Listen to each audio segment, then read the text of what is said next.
Hi friends, మళ్ళీ ఒక వీడియోతో మీ ముందుకు వచ్చానండి. చూడండి, కొద్దిగా గమనించండి.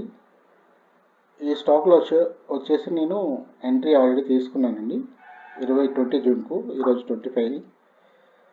బ్యాంకో ప్రొడక్ట్స్ అండి, అంటే లాస్ట్ ఫ్రైడేనా తీసుకున్నాను అనుకుంటాను. బ్యాంకో ప్రొడక్ట్స్ మార్కెట్ క్యాప్ వచ్చేసి 4649 అండి, అంటే ఇంచుమించు 4500 కోట్లు అవుతుంది మార్కెట్ క్యాప్. ఇది ఈ కంపెనీ యొక్క పర్ఫార్మెన్స్ రిజల్ట్ వైజ్ చూస్తే మంత్లీ వైజ్గా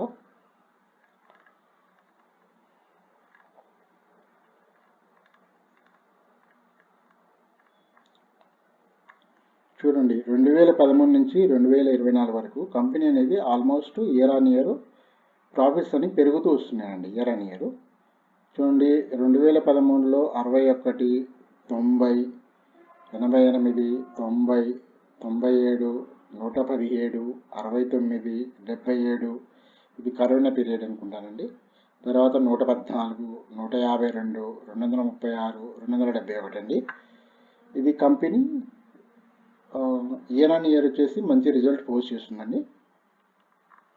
అదే క్వార్టర్లీ వైజ్ చూసుకున్నట్టయితే ఇదిగోండి, 18, 46, 49, 17, 40, 35, 52, 98, 51, 69, 66, 68, 68 అంటే క్వార్టర్లీ ఇంక్రీజ్ అవుతూ వస్తుందండి. ఆపరేషన్ మార్జిన్స్ కూడా చూడండి పెరుగుతూ వస్తున్నాయి. 16, 13, 17, 16, 16. సేల్స్ కూడా పెరుగుతున్నాయండి. సేల్స్ కూడా చూడండి 609, 749, 725. సేల్స్ కూడా ఇంక్రీజ్ అవుతున్నాయండి, పడిపోవట్లేదండి. ఇక్కడ కూడా సేల్స్ చూడండి ఇయర్ ఆన్ ఇయర్ 15, 14, 1533, 1958, 2332, 2768. అంటే ఇయర్ ఆన్ ఇయర్ సేల్స్ పెరుగుతున్నాయి, ఆపరేషన్ మార్జిన్స్ పెరుగుతున్నాయి. దీంట్లో అదర్ ఇన్కమ్ కూడా పర్లేదండి, కొద్దిగా ఉన్నది ఇందులో, పర్లేదు, మంచిగానే ఉంది. దీంతో ప్రాఫిట్స్ కూడా ఇయర్ ఆన్ ఇయర్ ఇంక్రీజ్ అవుతున్నాయండి కంపెనీలో. కంపెనీ షేర్ ప్యాటర్న్ చూసుకుంటే, షేర్ హోల్డింగ్ ప్యాటర్న్ చూసుకుంటే, ఈ ప్రమోటర్స్ అయితే ఎవరైతే ఉన్నారో వాళ్ళు స్టార్టింగ్లో ఏదైతే స్టేక్ మెయింటైన్ చేశారో 67.88 అదే మెయింటైన్ చేస్తూ వస్తున్నారండి. వాళ్ళు డిక్రీజ్ ఏం చేయట్లేదు. అలాగే పబ్లిక్ పార్టిషన్ కూడా ఇంచుమించు 30% ఉందండి. రీసెంట్గా తగ్గుతూ వస్తుంది. ఈ తగ్గుతున్నది ఎవరైతే తగ్గించుకుంటున్నారో చూడండి, ప్రమోటర్స్ ఏం కొనట్లేదు, కానీ ఎఫ్ఐస్ ఇంక్రీజ్ చేస్తున్నారు. చూడండి 30 ఇది చూడండి, 1.5, 1.88, 2 అయింది, 235 అయింది, 3 అయింది. రీసెంట్గా మార్చి క్వార్టర్లీలో 3% ఎఫ్ఐఎస్ ఇంక్రీజ్ చేశారండి. ఇది ఫండమెంటల్ లైట్ పైప్ అండి, అంత డెప్త్ ఫండమెంటల్ కాదండి, మోస్తారు ఫండమెంటల్ అండి. ఇది చార్ట్ వైజ్ చూసుకోండి. చార్ట్ వైజ్ చూస్తే మంత్లీ వైజ్ చూడండి,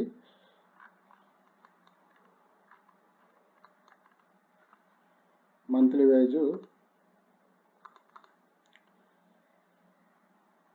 2018 బ్రేక్అవుట్ వచ్చేసి, మంత్లీ బ్రేక్అవుట్ వచ్చేసి జూన్ 2023లో అయిందండి. దాదాపు 5 సంవత్సరాల తర్వాత అయింది. ఇది బ్రేక్అవుట్ అవ్వడానికి ముందు వాల్యూమ్ గమనించండి. చూడండి,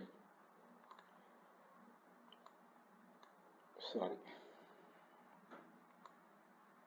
ఈ ఏరియా చూడండి, వాల్యూమ్ ఇంతకుముందు చూడండి, ఇంతకుముందు ఎలా ఉంది, ఇంక్రీజ్ అవుతుంది. ఇక్కడ వాల్యూమ్ అనేది ఇంక్రీజ్ అవుతుంది ఈ ఏరియాలో,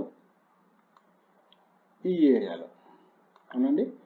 చూడండి, ఈ వాల్యూమ్ ఇక్కడ ప్రైస్ మొమెంటం చూడండి, వాల్యూమ్ చూడండి, వాల్యూమ్ పెరుగుతుంది, ప్రైస్ పెరుగుతుంది, అంటే మొమెంటం కంటిన్యూ అవుతుంది అనమాట. ఇది ఆల్రెడీ ఏంది, సారీ, మంత్లీ బ్రేక్అవుట్ ఇచ్చిన తర్వాత, ఒక మంత్లీ బ్రేక్అవుట్ ఇచ్చిన తర్వాత లాస్ట్ ఇయర్ ఇచ్చింది. స్టాక్ అనేది ఒక కంటిన్యూగా ఒక మొమెంటం ఇచ్చిందండి. మొమెంటం ఇచ్చిన తర్వాత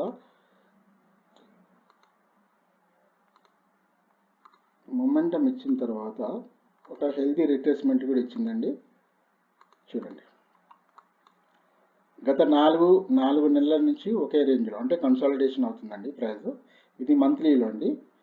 అలాగే మనం డేలో కూడా చూసుకుందామండి. డే ప్యాటర్న్ చూడండి, డేలో చూడండి, ప్రైస్ కిందికి వచ్చింది, వాల్యూమ్ ఇక్కడ ఇంక్రీజ్ అవుతుంది. అవునండి, వాల్యూమ్ ఇక్కడ ఇంక్రీజ్ అవుతుంది. చూడండి, కిందికి వచ్చినప్పుడు ఇంక్రీజ్ అవుతుంది. రీసెంట్గా నేను 20 జూన్కి తీసుకున్నానండి.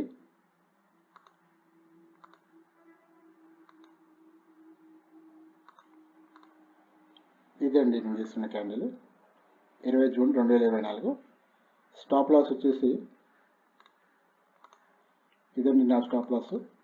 ఈ స్టాప్ లాస్కి ప్రైస్ క్యాలిక్యులేట్ చేసుకొని నా రిస్క్ ఎంత నేను డే చేయగలుగుతానో నా పాకెట్ సైజ్ ప్రకారం తీసుకున్నానండి.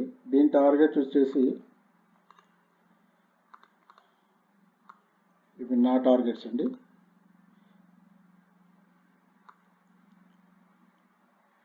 వన్ అంటే 557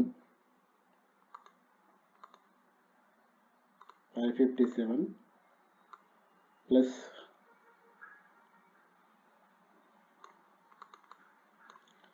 1:2 వచ్చేసి 88 అండి.